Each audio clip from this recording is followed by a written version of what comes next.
Hello there and welcome to the channel. Don't forget to subscribe. Subscription is and always will be absolutely free.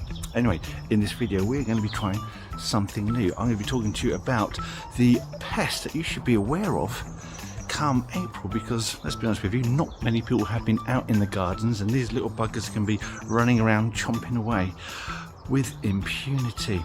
So the first pest you need to be aware of, and it probably is the gardener's topmost pest in the garden, and that is slugs and snails.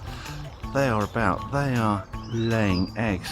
If you keep your eye around, you can see a little bit of damage with these things coming through because the weather is milder, soil's warming up, we've had a lot of rain recently, so they are absolutely everywhere. But what you can't do, you can't treat them with the good old metaldehyde slug pellets because they are now illegal. Not only is it illegal to buy, it is illegal to use. So what are your options? Well, this is your main option. It's a good old Slug Pop. Now, just because it's called a Slug Pop doesn't mean that you can put any old alcohol in it. You need to put in a smelly beer. And the reason why it needs to be smelly beer is because it's the yeast that's in the beer that attracts the slugs. They slip into here, they drink the beer, and they tend to just fall asleep and finish themselves off inside the Slug Pub. Now, you should have had these up ready for at least the past 6 weeks, and so if you haven't got them, get them now. You can buy these online or in any decent garden retailer. Now, we've had ours out, we have had ours full of beer. Let's go around the garden and see if they've been working.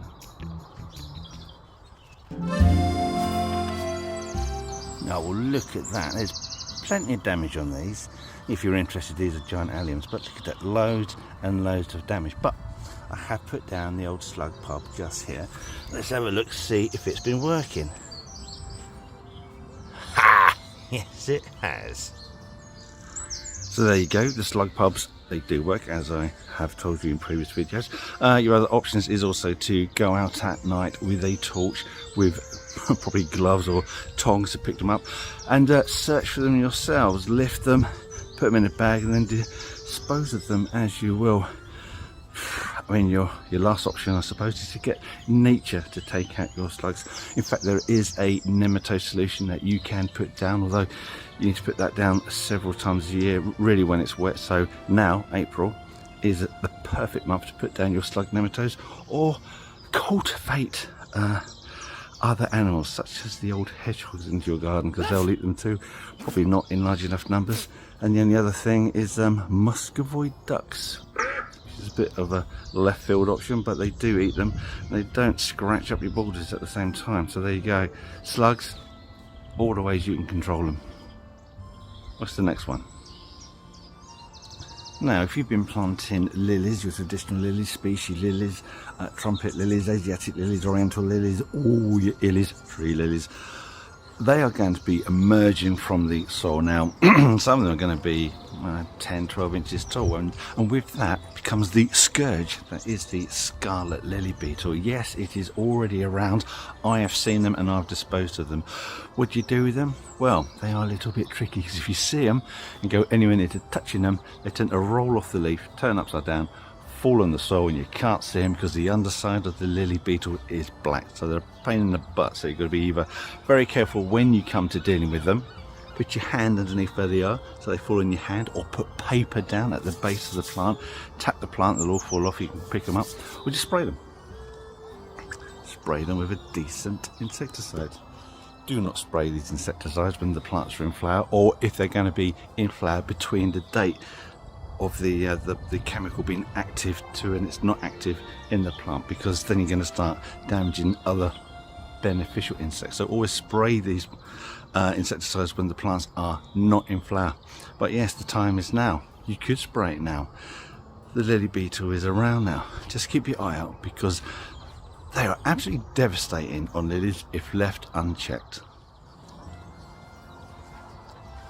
Now, this next pest is an absolute pain in the backside, and that is the vine weevil, because not only does it damage all your leaves, keeping them unsightly for the entire year, they also have their grubs in the root system eating all the roots, so it's attacking your plant from both ends.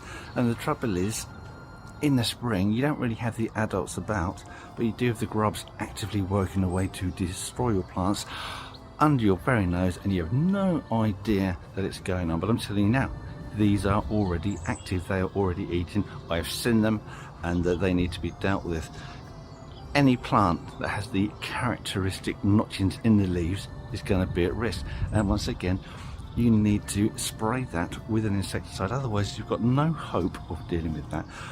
There was a fantastic product from Proviso with the active ingredient, if I'm saying it's correct, imidacloprid, and that used to work very, very well against a vine weevil.